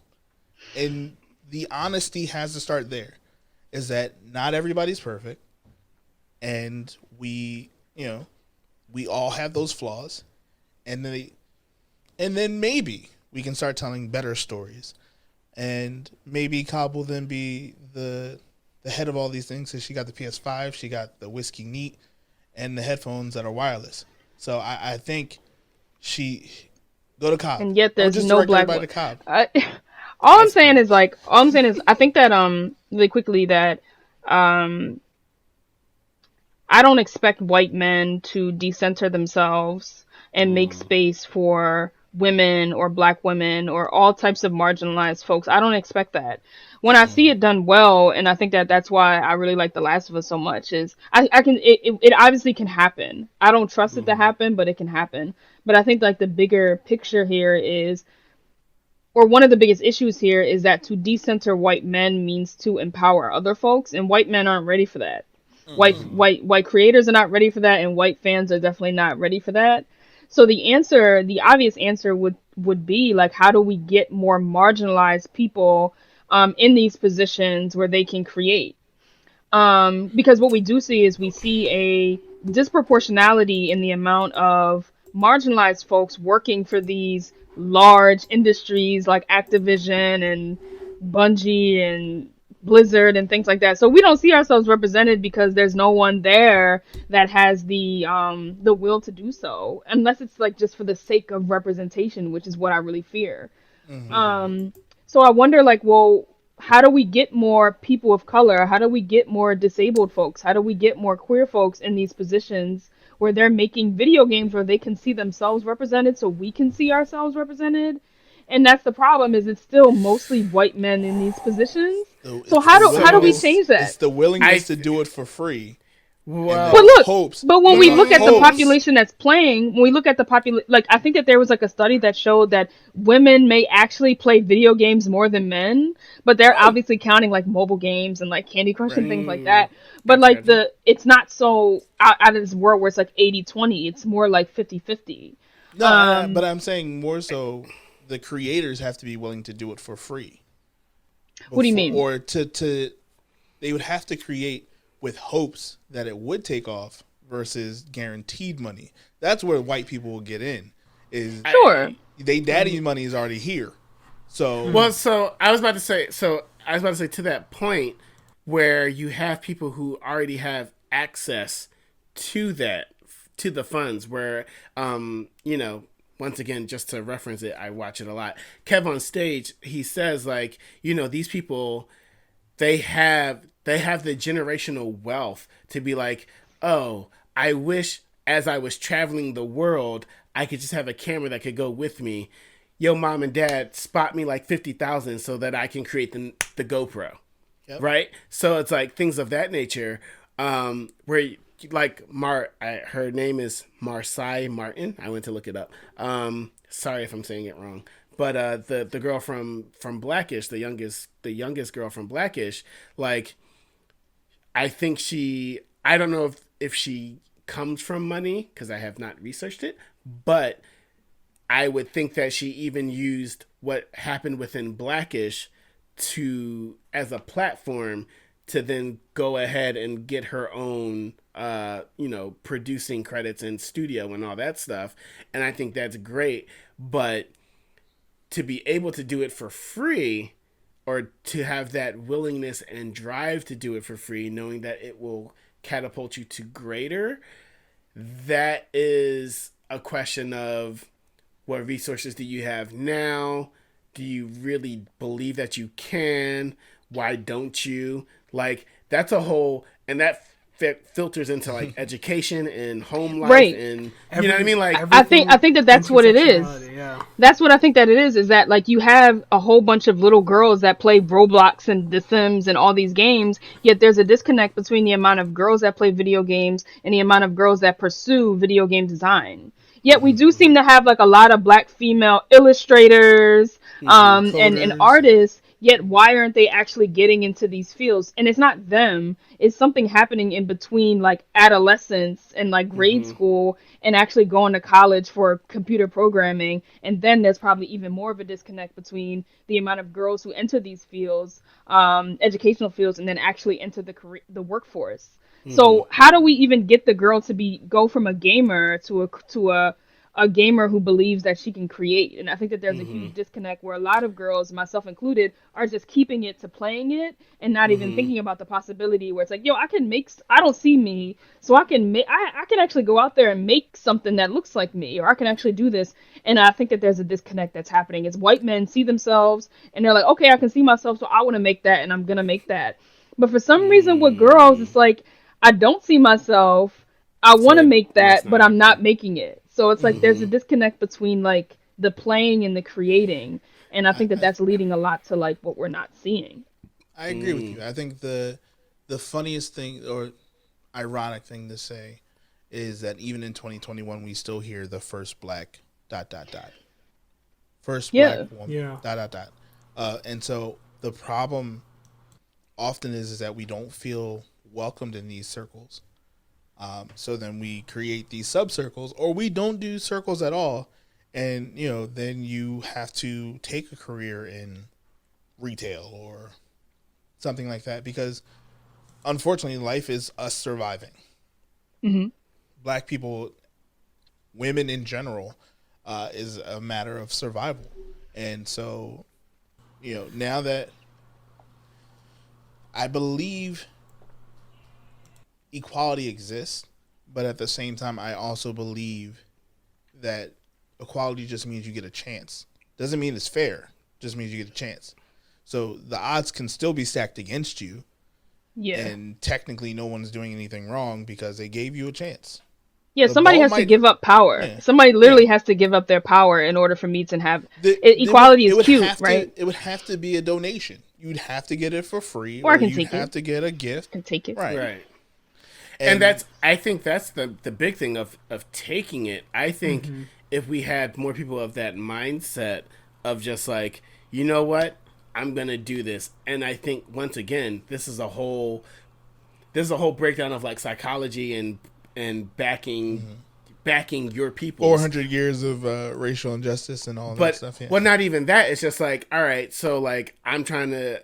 Cobb is a gamer and she's trying to get her gaming studio off the ground, and she puts together this game or whatever and puts it out there to the market.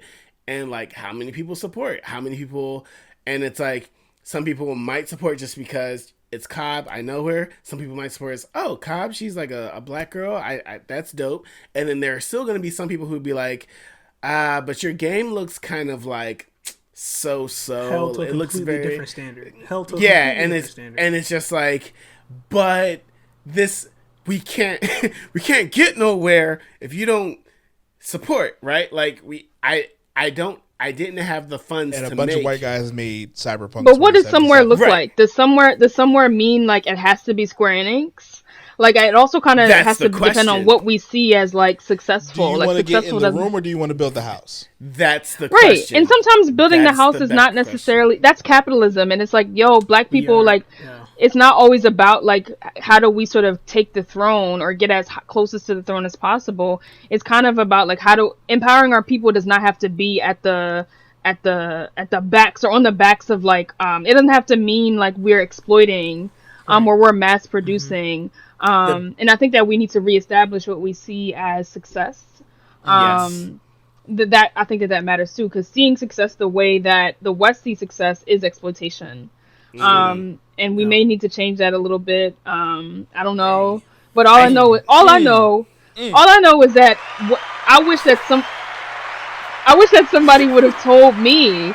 I wish that somebody would have told me that you playing the game is not where it ends. Like, you can actually create this game, and it was never ever put in my head that I can actually create. And I feel like if that was put in my head during like formative years, I could have been someone different. Right, I could have been someone different, but the possibility was never there. There was never any the possibility is you getting a job, you know. Even before that, even the thought process that I could make was never there. And I think that matters.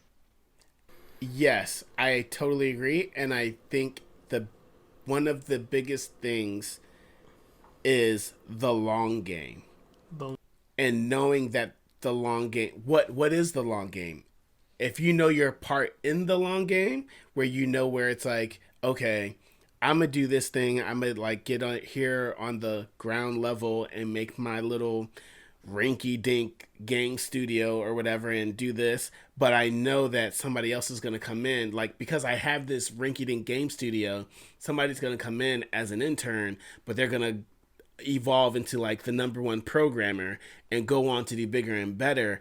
I think knowing what the long game is and knowing that there is a long game to play is huge. Okay. I mean, Okay. we got a vice president out here. Okay. So we are now hitting the wall where capitalism ruins everything, because capitalism literally ruins everything. And I think this is great. But I am going to call last call for alcohol just because we're getting a little bit long. It's so many topics, and it's so many topics, and it's so many episodes, and this is amazing. But I'm going to call last call for alcohol. Big Dan, what we looking at for EXP on this one? EXP. I don't have any special items. One, because I don't. Cobb, you got any special items? What you giving the special items? What you giving the bar? What's the drop for this raid? What's the drop for the strike? What? This was a 2-hour I don't know. raid. Nani? This is a Destiny raid. So yeah, this is which Josh, is you why want I the can't. soundboard so bad? Yeah. I don't feel like I should be going first. I feel like as a guest. So I don't know, you've listened before, so I normally give out, like, for this journey, I normally give out either a special item or some XP. This was a 2-hour raid. I feel like if we don't leave them with something. Now you played Destiny, you know what it is. I'm not saying it has to be in legendary. Destiny, we don't finish in Destiny. You never finish Destiny, which is why I don't play anymore. So, if you don't have anything, y'all get Cobb's headphones, PS5 headphones, so you can hear the truth in your ears, in your ears at all times. High def. So that means if you hear "wake up and create," go create something. It's time. If it means speak your truth, go and speak your truth. It's time. Because why you waiting? They don't wait for us to be quiet anymore. They expect us to be. So go make some noise. I would just say that for women or for other, and I know that this was designed to sort of be about women, but once we start talking about women, we start talking about everyone else. So it's like sort of like a if we can talk about women in gaming, then obviously the conversation will open up about Black women, which is what it naturally happens with me. Is I'm gonna also automatically start talking about Black women. Oh, we have Blerd Bar out here. That's okay. And it's also the Blerd Bar, right? So it makes sense. So on one hand, I think it's like once we sort of recognize that things don't have to be the way they are, that's when we truly get activated. That's when we truly start thinking about the possibility that things will look different. So, and I think that we should always be thinking that way. We should always be thinking like, yo, this is cool, but it doesn't really, this isn't enough. Like, I can always get more. And once we always, I feel like, keep that mindset that things can get better or things can transform, then that's when we truly fight for it. If we have this it is what it is sort of mentality, then nothing will change. So that's sort of like what I take away from is like, yo, like, this is cool, but I know that it can get better, and I welcome critique. And I think that many of these companies can welcome some critique because they need it. And she here to give it to them. Hey, and that's on Mary Had a Little Lamb. Except The Last of Us, that was just perfect, yo. Complex opinions, but okay. Go ahead. We got some headphones of truth and flex and truth at the same time. I don't know what I would name that. Yeah, I would have to name that one. Headphones of flex and truth. I like that. But my name is Sterling. We're here with Big Dan, Jay Hawk, Alicia Cobb, and this is the Blerd Bar. We're still serving up cocktails and culture. We're going to catch you guys next time. Make sure you like, comment, and subscribe. Take care. Deuces.